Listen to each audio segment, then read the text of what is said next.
जो आज तेजस्वी यादव की पार्टी है, आरजेडी की पार्टी है, उसको वहाँ के मुसलमान और यादव जो वोटर हैं वही धोखा देने का काम किए, क्या ऐसा मानते हैं क्या आप? बिल्कुल बिल्कुल।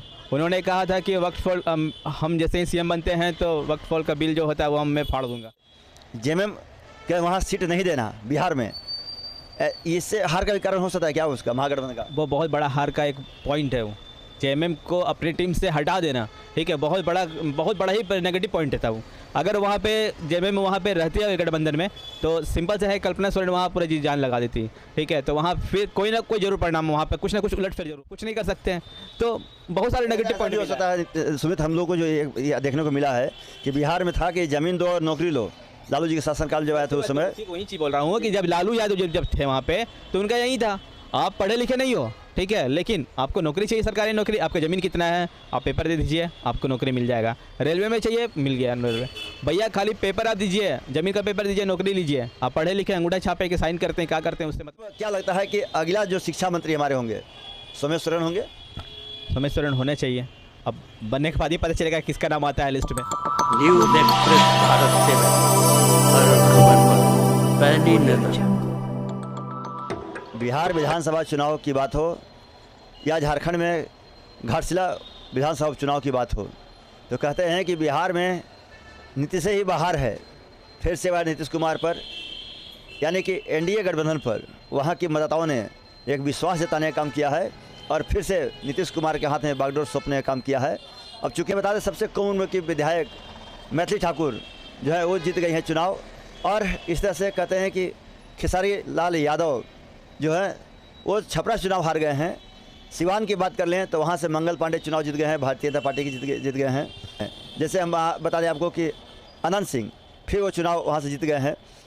कहने मतलब है कि बिहार में जहाँ देखिएगा वहाँ एनडीए गठबंधन का ही उम्मीदवार को देखा जाए, लोग प्रत्याशी के रूप में देखे और लोग उन्हें विजयी बनाने के काम किए हैं। और आज जब झारखंड की बात हम कर लें, यहाँ पे जो उपचुनाव हो रहे हैं उसमें घाटशिला से, चूँकि सिटिंग सीट था झारखंड मुक्ति मोर्चा का, वहाँ के मंत्री घाटशिला से थे रामदास सोरेन जी। उनके निधन होने के बाद उनके पुत्र जो हैं सोमेश सोरेन ये चुनाव मैदान में आए। उनके साथ भारतीय जनता पार्टी के प्रत्याशी बाबूलाल सोरेन थे और जेएलकेएम पार्टी के प्रत्याशी रामदास मुर्मू जो थे वो चुनाव लड़ रहे थे। त्रिकोणीय मुकाबला वहाँ देखने को मिल रहा था।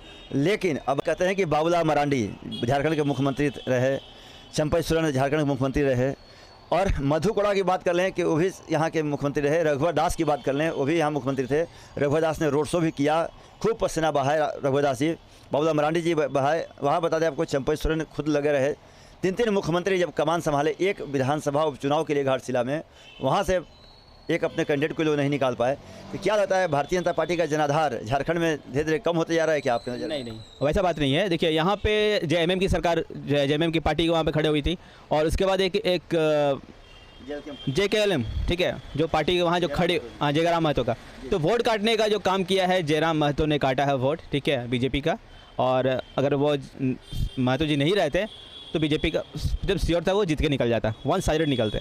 तो अब तो हमको लगता है कि आगे चुनाव में जो घाटशिला विधानसभा चुनाव होगा, चूँकि ये तो उपचुनाव था, अब चुनाव जब होंगे यहाँ पे झारखंड विधानसभा में, तो उस समय भी भारतीय जनता पार्टी का दावा रहेगा क्या कि हम घाटशिला चुनाव में हमारा प्रत्याशी हो भाजपा का?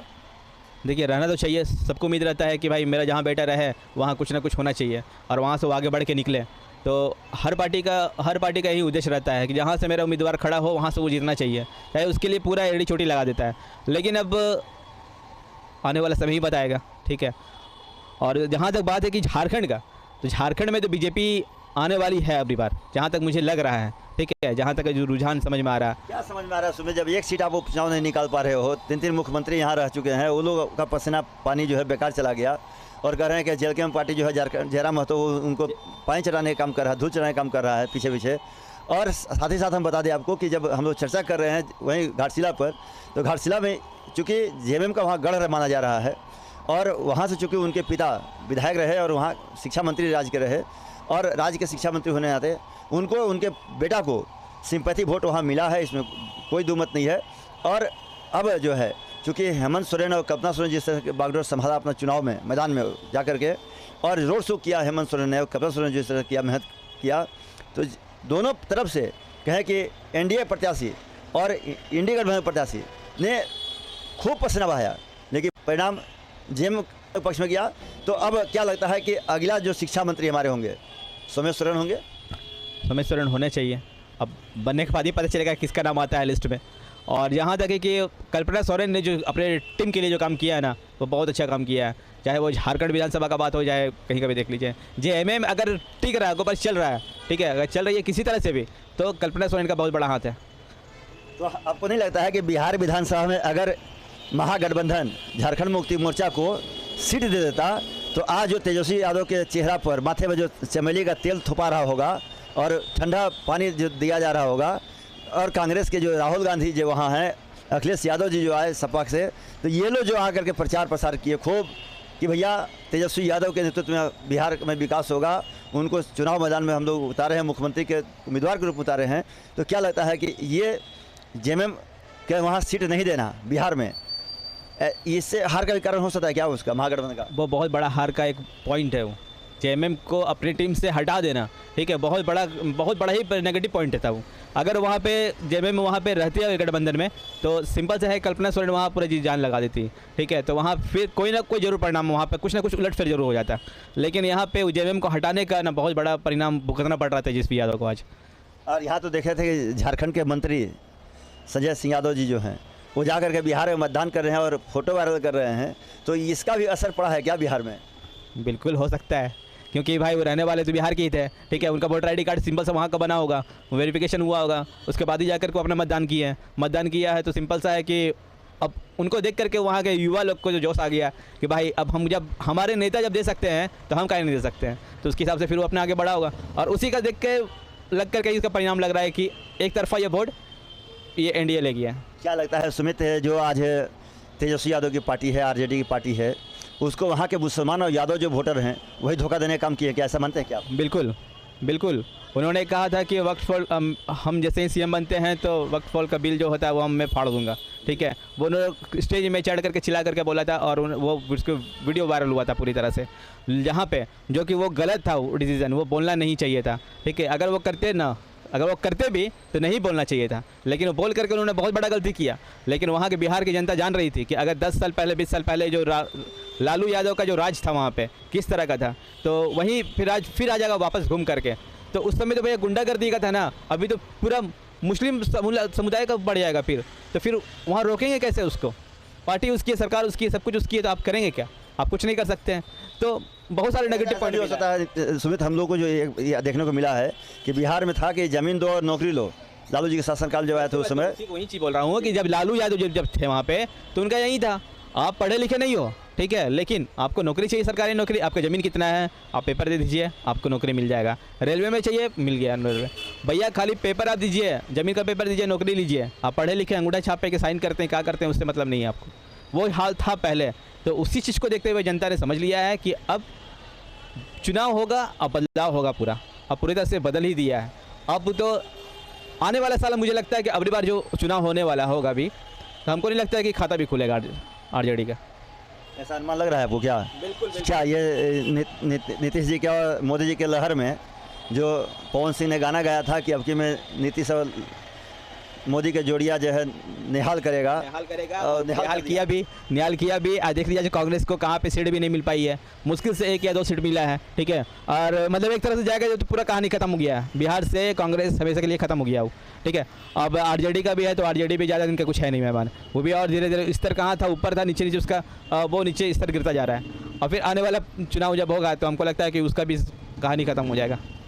ठीक है, कहानी ख़त्म हो जाएगा, वो अलग मैटर है सुमित। लेकिन साउथ में है कि बिहार में जैसे बम्पर जीत हुई है एनडीए की, और इससे लगता है कि अब बिहार की जनता, बिहार के जो मतदाता हैं, वो बिहार को विकास के क्षेत्र में देखना चाहते हैं, आगे देखना चाहते हैं। और उनको ये मालूम चल गया कि जब बिहार में एनडीए की सरकार होगी और केंद्र में एनडीए सरकार होगी, तो बिहार में विकास की जो योजनाएँ होगी वो दोबारा यहाँ आने का काम भेजने का काम करें मोदी जी, और नीतीश जी वहाँ से लड़ करके केंद्र सरकार से लेकर आने का काम करेंगे बिहार में। इसी को लेकर के लोग वहाँ के मतदान किए हैं क्या? बिल्कुल। देखिए यहाँ पे है बीजेपी का भी 101 उम्मीदवार थे और सीट था, और जेडीयू का भी था 101, ठीक है। दोनों का 200 समथिंग था। दोनों ने पूरा का पूरा ही 100% निकाल लिया, ठीक है। और जहाँ तक मोदी जी जैसे बीजेपी सरकार अभी जो मिल करके जो काम कर रही है ना सब जगह पे, जो गरीब आदमी को, गरीब लोगों के लिए राशन वगैरह हो गया, आपका रोड सड़क हो गया, बिजली हो गया, ठीक है, महिला लोग के लिए आपको मतलब रोज़गार देना हो गया, सड़क हो गया, प्लस उसमें राशन वगैरह जो भी है, तो वो प्लस पॉइंट है वहाँ पे, ठीक है। और आजकल के डेट में क्या है ना कि गरीब, महंगाई बढ़ती जा रही है, महंगाई बढ़ती जा रही है, महंगाई है वो बढ़ते जा रही है, ठीक है। तो महंगाई बढ़ रही है तो उसमें क्या है ना कि गरीब आदमी को थोड़ा जीना मुश्किल हो गया है। तो सरकार के तहत वहाँ से उसको सुविधा मिल जा रहा है, राशन मिल जा रहा है, रहने के लिए घर मिल जा रहा है, बिजली मिल जा रहा है, आपका इलाज के लिए आपको आयुष्मान कार्ड का सुविधा मिल जा रहा है, प्लस सड़क वड़क सबको मिल जा रहा है आपको। अच्छा सब देखिएगा तो हर एरिया में, पूरे झारखंड का क्या, बिहार का क्या, आप देखिए तो पूरा मतलब कि अभी पूरा इंडिया का ही नक्शा चेंज हो गया। अगर देखिएगा परिवहन में, रोड तक में चेंज हो गया। तो वो क्या है कि बीजेपी सरकार आई है तभी हो पा रहा है। तो जब तक बीजेपी सरकार है और या फिर नीतीश बाबू जो हैं, ठीक है, वो दोनों मिल करके काम करेंगे तो सिंपल सा है और बिहार आगे और बढ़ेगा।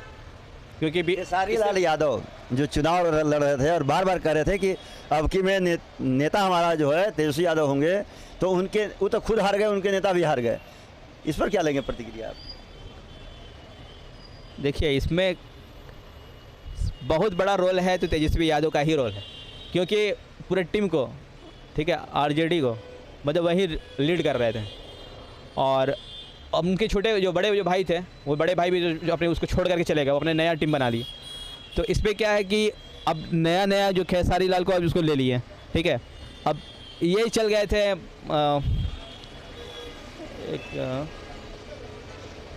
क्या नाम था उनका, पवन सिन्हा को चैलेंज कर दिए थे कि हम जीतेंगे भाई, यही पवन सिंह नहीं जीत पाएंगे, ठीक है। लेकिन वही भारी पड़ गया, रवि किशन को भी किए थे, ठीक है, उनसे भी भारी पड़ गया।